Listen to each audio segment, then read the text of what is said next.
Hi, Des Moines Public School third graders. My name is Miss Christensen and I teach at Garton Elementary. Today I'm going to read The Boy Who Harnessed the Wind. It is by William Kamkwamba and Brian Mealer.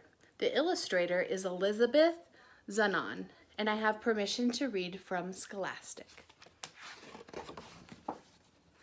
The Boy Who Harnessed the Wind.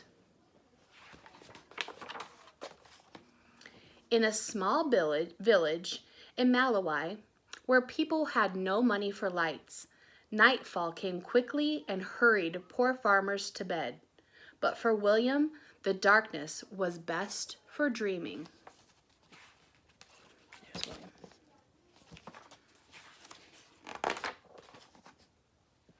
He dreamed of building things and taking them apart, like the trucks with bottle cap wheels parked under his bed, and pieces of radios that he had cracked open and wonder, if I can hear the music, then where is the band?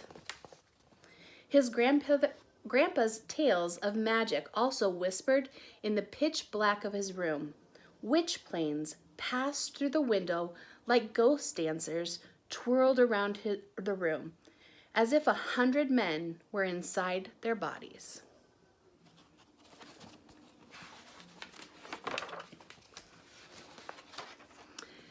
At dawn in the fields, William scanned the maze rows for magical beings.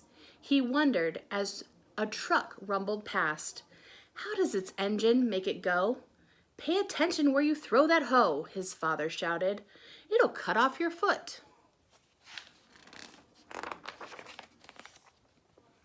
For all its power over dancers and flying things, magic could not bring the rain. Without water, the sun rose angry each morning and scorched the fields, turning the maize into dust. Without food, Malawi began to starve. Soon, William's father gathered the children and said, "From now on, we only eat one meal per day. Make it last." In the evenings, they sat around the lantern and ate their handful, watching hungry people pass like spirits along the roads. Money also disappeared with the rain. "Pepani," his father said, "I'm sorry, you'll have to drop out of school." Now William stood on the road and watched the lucky students pass, alone with the monster in his belly and the lump in his throat. For weeks, he sulked under the mango tree, until he remembered the library down the road, a gift from the Americans.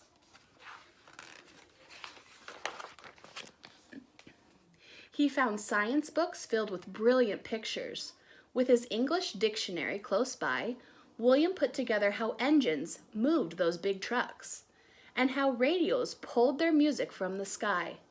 But the greatest picture of all was a machine taller than the tallest tree, with blades like a fan. A giant pinwheel, something to catch magic. Slowly he built the sentence, "Windmills can produce electricity and pump water."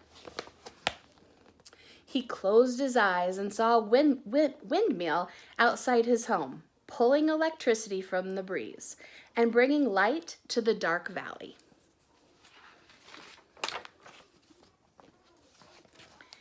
He saw the machine drawing cool water from the ground, sending it gushing through the thirsty fields, turning the maize tall and green.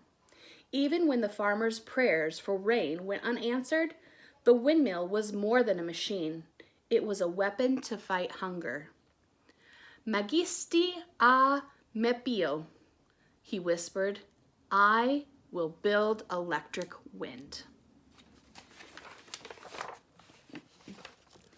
In the junkyard, pieces appeared like rusted treasures in the tall grass. A tractor fan, some pipe, and bearings and bolts that required every muscle to remove. "Tonga," he shouted to the birds and spiders holding up his prize. But as William dragged his metals home, people called out, "This boy is Misala. Only crazy people play with trash."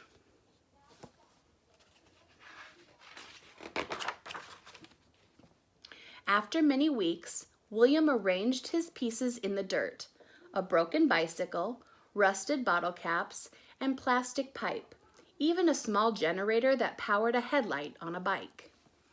For 3 days he bolted, banged, and tinkered while children squawked and dogs barked and neighbors shook their heads saying, "What's Messila doing now?"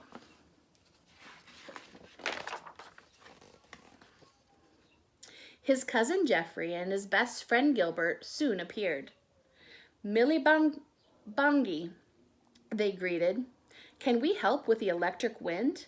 "Grab your pangas and follow me," he said, and took them into the forest.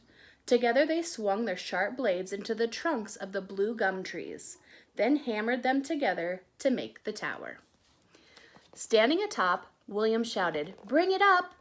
while the boys tugged and heaved. A crowd gathered below and gazed at this strange machine that now leaned and wobbled like a clumsy giraffe. Some giggled, others teased, but William waited for the wind.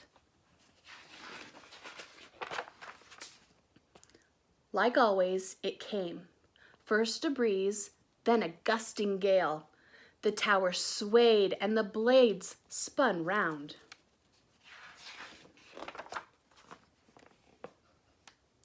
With sore hands once slowed by hunger and darkness, William connected wires to a small bulb, which flickered at first. The sunlight then surged as bright as the sun. "Tonga," he shouted, "I have made electric wind."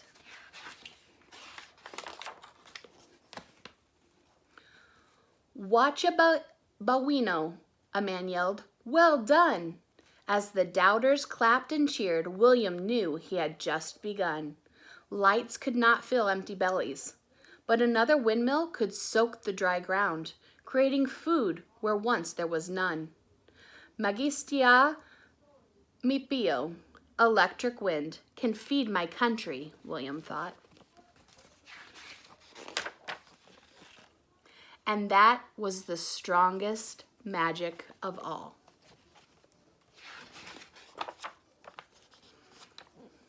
This is based on a true story. In the back of the book, there is more information about William. There's also a larger chapter book called The Boy Who Harnessed the Wind as well. I hope you enjoyed. Thank you.